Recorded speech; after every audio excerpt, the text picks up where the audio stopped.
ज्येष्ठ, ये युधिष्ठिर हमारे समक्ष क्यों खड़ा है? अरे भयभीत है वो।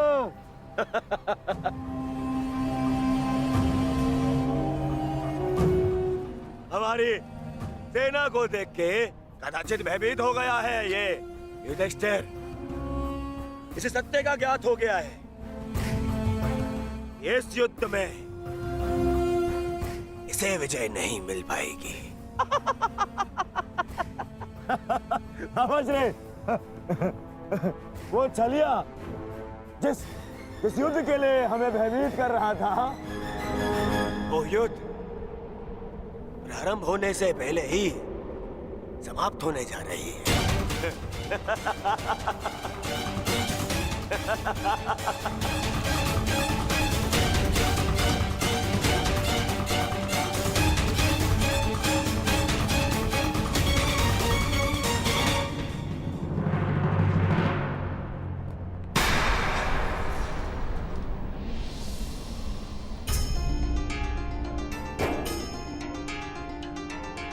प्रणिपात पितामह। प्रणिपात आचार्य द्रोण।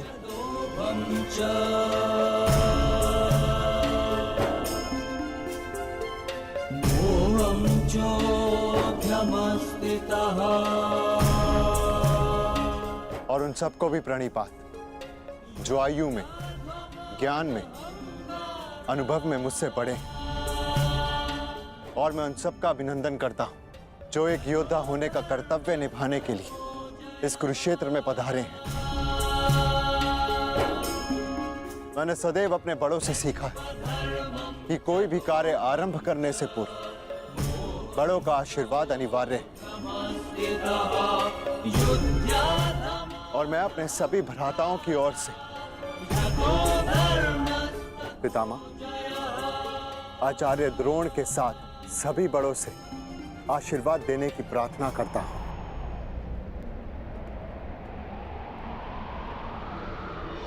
आयुष्मान भव।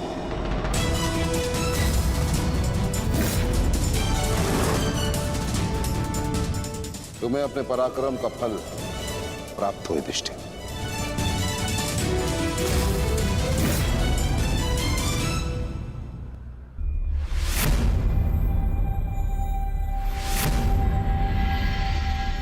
एक और पितामह है जिन्होंने मुझे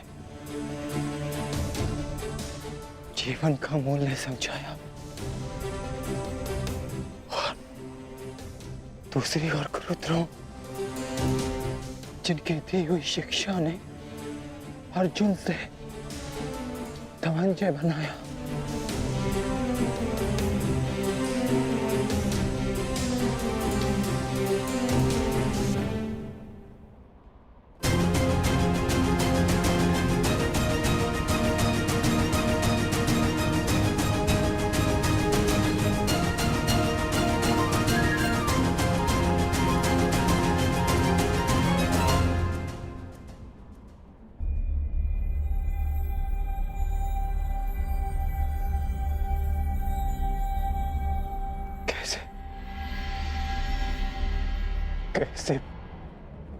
कैसे प्रहार कर पाऊंगा मैं इन पर?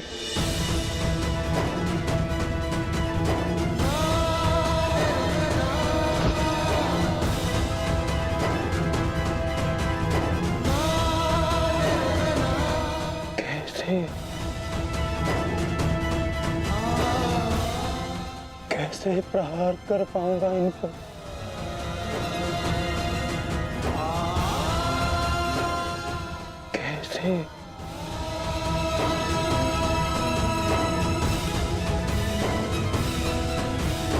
क्या हुआ पार्थ?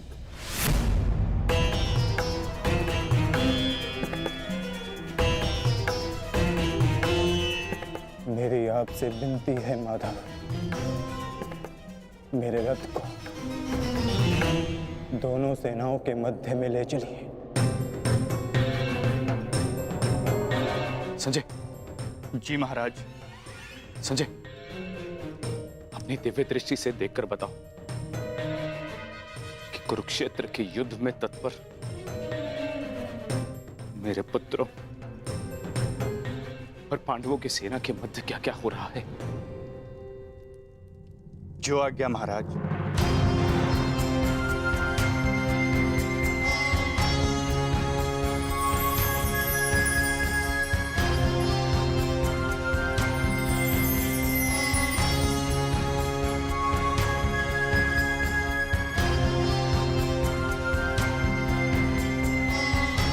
गांडीवधारी राजकुमार अर्जुन के सारथी बने वासुदेव श्री कृष्ण से राजकुमार अर्जुन रथ को दोनों सेनाओं के मध्य में ले जाने की आग्रह कर रहे हैं महाराज। परंतु क्यों पार्थ? ये समय तो दूसरे पक्ष की सेना को तहस नहस कर देने का है, फिर क्यों तुम रथ को दोनों सेनाओं के मध्य में ले जाने की विनती कर रहे हो? युद्ध से पूर्व मैं दोनों सेनाओं का निरीक्षण करना चाहता हूँ। क्या तुम वही अर्जुन हो पार्थ, जिसे लक्ष्य संधान के समय पेड़ से बंधी चिड़िया की आंख के अतिरिक्त और कुछ नहीं दिखाई देता था, और आज वही अर्जुन पूरी रणभूमि का निरीक्षण करना चाहता है? बड़ी विचित्र बात है। हाँ माधव,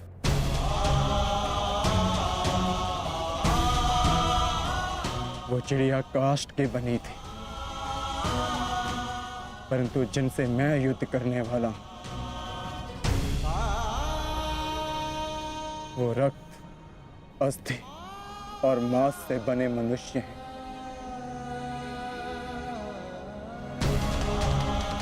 जिनमें प्राण है, और सबसे बड़ी बात, उनमें मेरे संबंध बसे हैं। युद्ध आरंभ होने से पूर्व मैं ये देख लेना चाहता हूं कि किसके वध से धर्म की स्थापना होगी और किसकी मृत्यु से मन में अधर्म का अनुभव होगा। और इस युद्ध के पश्चात मैं क्या पाने वाला हूं और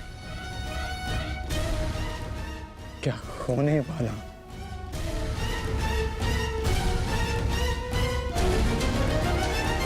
तुम एक योद्धा हो अर्जुन, और तुम यहां अधर्म का बलिदान लेने आए हो, या स्वयं को धर्म पर बलिदान देने के लिए? और एक बलिदानी क्या पाएगा क्या खोएगा, उसकी गणना नहीं करता। बात मेरे बलिदान की नहीं है माधव। इस युद्ध में सहस्त्रों के प्राण दांव पर लगे हैं, और मैं ये निश्चित करना चाहता हूं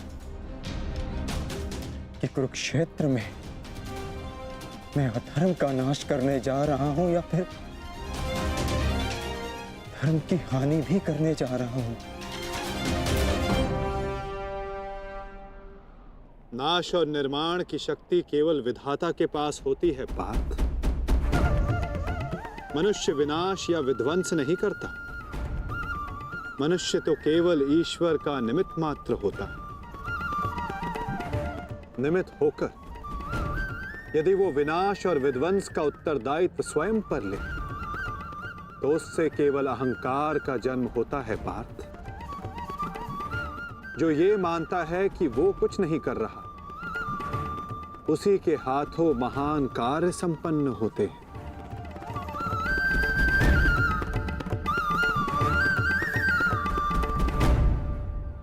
परंतु मैं तुम्हारी कामना अवश्य पूर्ण करूंगा पार्थ, क्योंकि बलिदान भी एक प्रकार का दान होता है, और जिस दान को देने से पूर्व हाथ कांपे, वो दान फलदायी नहीं होता।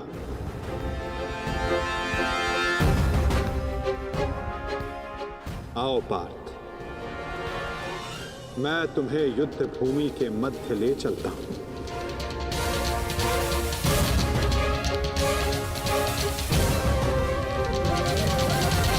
चलता हूं।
तदा हि धर्मस्य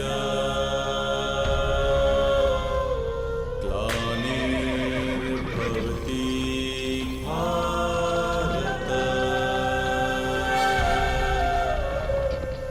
अभ्युत्थानं धर्मस्य तदात्मानं सृजाम्यहम्। जिस प्रकार तुम कर्तव्य और कर्म के मध्य खड़े हो, उसी प्रकार तुम अब दोनों सेनाओं के मध्य खड़े हो पार्थ।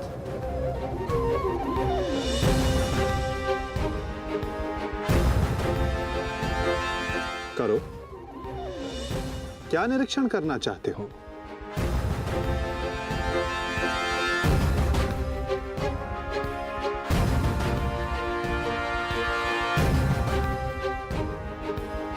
क्या हुआ पार्थ?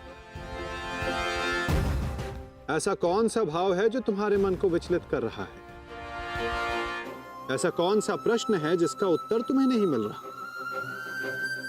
यदि पूछोगे नहीं तो उसका समाधान कैसे पाओगे पार्थ?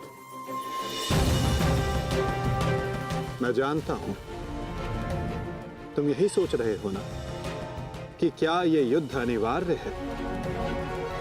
क्या इतने योद्धाओं का वध, इतने जनों की हानि अनिवार्य है? क्या ये सब कल्याण के लिए है भी या नहीं? है ना पार्थ? यही विचार मेरे मन को विचलित किए जा रहे हैं माधव। क्या वास्तविकता में यह युद्ध अनिवार्य है? क्या राज्य, धारा, संपत्ति, ये सब पाने के लिए अपनों का वध करना धर्म है? क्या एक योद्धा का यही कर्तव्य है? बताइए, उत्तर दीजिए माधव।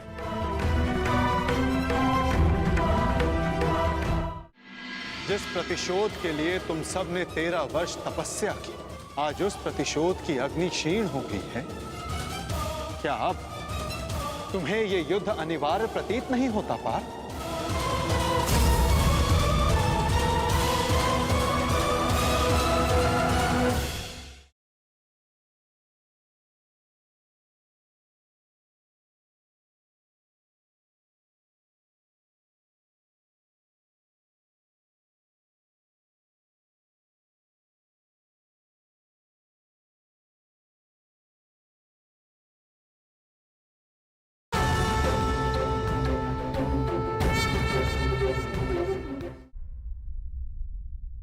उत्तर तुम्हें अवश्य मिलेगा पार्थ कि इस युद्ध में धर्म की ओर कौन है और अधर्म की ओर कौन। मैं तुम्हें अवश्य दिखाऊंगा।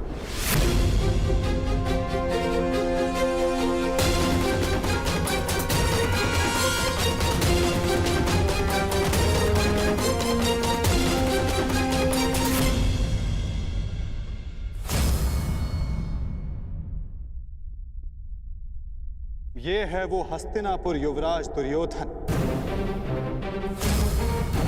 जिसे रक्त रंजित करने की कल्पना मात्र से तुम्हारा मन डोल रहा है पार्थ।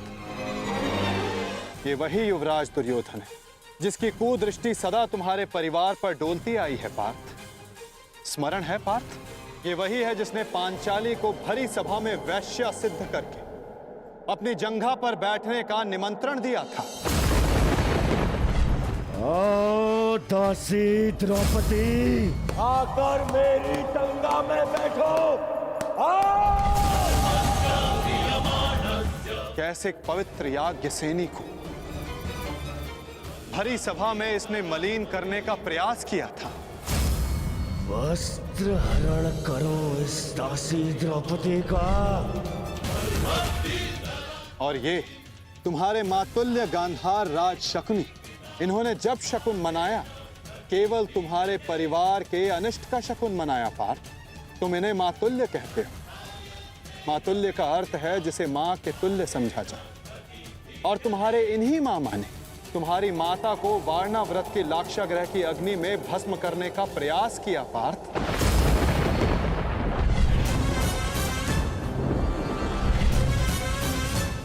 और वो जो ऊंची दृष्टि करके खड़ा मध्यांध दुशासन, स्मरण करो पार्थ, कैसे वो द्रौपदी को उसके केशों से खींचकर भरी सभा में लाया था।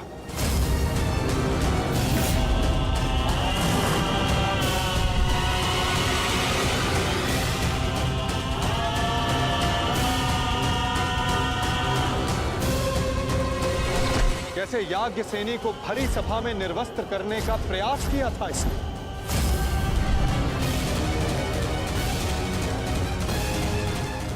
क्या तुम ये सब भूल रहे हो पार्थ? ये है महामहिम भीष्म, द्रोणाचार्य, अश्वत्थामा। जब ये अधर्म हो रहा था तो ये सब मौन रहे। ये वो अत्याचार, वो अधर्म मौन रहकर देखते रहे।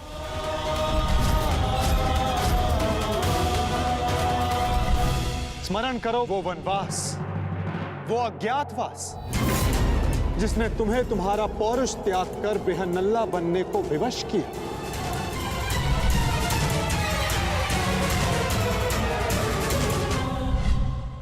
स्मरण करो उन प्रतिज्ञाओं को जो तुम पांचों ने वनवास जाते समय ली थी। 13 वर्ष पश्चात हम फिर लौटेंगे और इस बार आज्ञा नहीं, हम अपना अधिकार लेंगे। मैं प्रतिज्ञा लेता हूं कि पांचाली के अपमान पर अट्टहास करने वाले इन 100 कौरों को मैं अपने इन हाथों से यमलोक भेज दूंगा।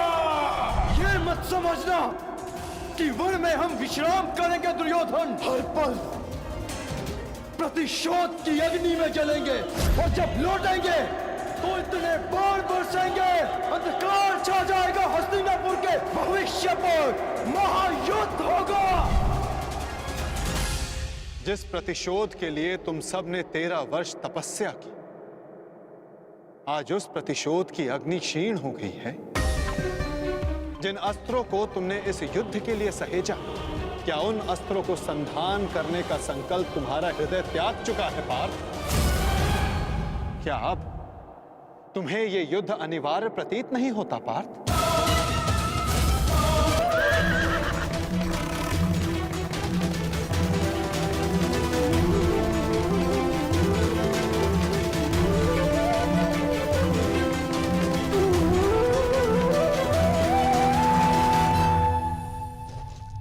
देखो अपने भ्राता युधिष्ठिर को, भ्राता भीम को, नकुल सहदेव को, अपने भतीजों को, अपने पुत्रों को।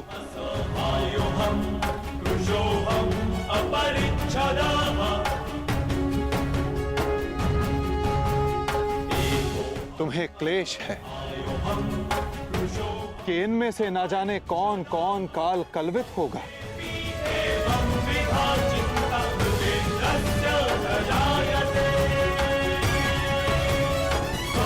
इनकी मृत्यु की संभावना तुम्हारे मन को दुर्बल बना रही है पार्थ।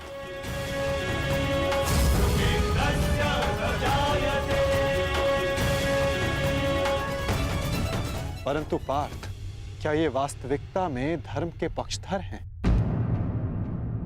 तुम्हें प्रतीत होता है कि ये सब निरपराध मारे जाएंगे। तो बताओ, कौन है जो अपराधी नहीं, जो दोषी नहीं? यदि युधिष्ठिर स्वयं का अधिकार राज्य पर मानते हैं, तो इसमें दुर्योधन का क्या दोष? क्या उनकी माता पहले गर्भवती नहीं हुई थी? क्या यह सत्य नहीं कि युधिष्ठिर ने अपना राजद्यूत क्रीड़ा में लगाया जिसे दुर्योधन ने जीता?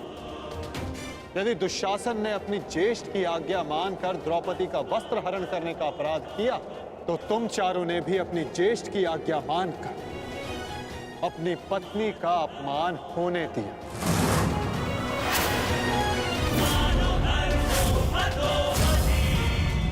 जिस कर्ण ने अपने कौशल से अपनी श्रेष्ठता सिद्ध की, उसे बार बार सूत पुत्र कहकर पुकारना क्या भीम का अपराध नहीं था?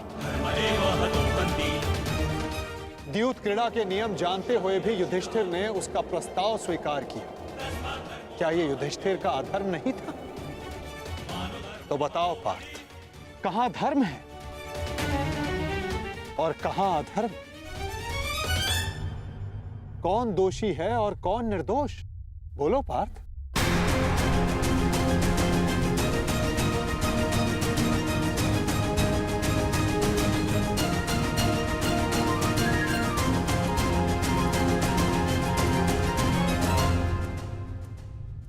आपने उचित कहा माधव। दोनों ही पक्षों में धर्म भी दिखता है और अधर्म भी। परंतु मैं क्या करूं? अपना कर्तव्य जानो पार्थ, चूंकि तुम अभी तक धर्म का स्वरूप नहीं जान पाए हो। उचित कहा आपने। मेरा अंग अंग कांप रहा है, मंद हो गई है। कांटे हाथ से बार बार सरक रहा है। मैं इस महाविनाश का पूर्व अनुमान करके चिंतित हो गया। कोई अपमान इतना बड़ा नहीं, कोई प्रतिशोध इतना प्रबल नहीं कि सहस्त्रों के लाखों के प्राणों की आहुति देकर पूरा किया जाए। मैं इतने बड़े विध्वंस को, महाविनाश को स्वीकार नहीं कर पा रहा हूं माधव। विनाश से ही विकास का प्रारंभ होता है पार्थ। निर्माण के विज्ञान में विध्वंस का ज्ञान अति आवश्यक है। यदि एक डाली काटो तो उससे 2 डालियां जन्म लेती। यदि एक नए पौधे का निर्माण करना हो तो उस फल को पेड़ से टूटकर दूर जाना होता है। जिस भारत के विध्वंस से तुम आज व्याकुल हो, कल वही नए भारत का सृजन करेगा पार्थ। यदि नया घर बनाना हो तो पुराने घर को तोड़ना होता है। क्लेव्यम मास मगमा पार्थ नैतत्वयि उपपद्यते। ये मोह, ये नपुंसकता एक योद्धा को शोभा नहीं देती पार्थ। उठो, जागो और अपना शस्त्र उठाओ पार्थ। तब तक संघर्ष करते रहो जब तक तुम्हें तुम्हारा लक्ष्य न मिल जाए।